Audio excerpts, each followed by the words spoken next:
Government employees sa Island Garden City of Samar nga gireklamong nangilkil mitubag na sa mga alegasyon batok kaniya. Ano ang report ni Jandy Esteban?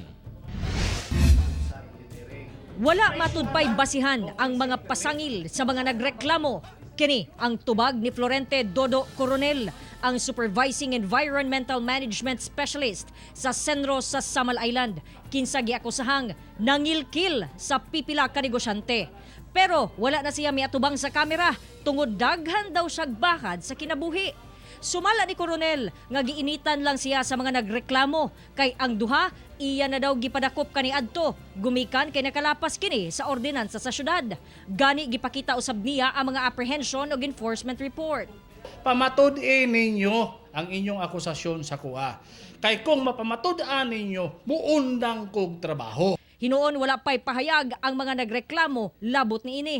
Gipanghimakak usab ni Coronel ang aligasyong nagadawat siya og kwarta sa kada truckload sa quarry materials. Wala usab daw siya nagapangolekta og road toll ug wala usab siya nagapanghasi. Anytime, pwede sila mo pataw o pulis, ipadakop ko nila kung nahitabo na. Nagsakit usab daw ang buot ni Coronel sa City Council kay wala kini giimbitaran sa committee hearing. Gusto nila ko pistahan sa social media para ang mga akusasyon nga walay basihan mao'y paminawon sa mga tao.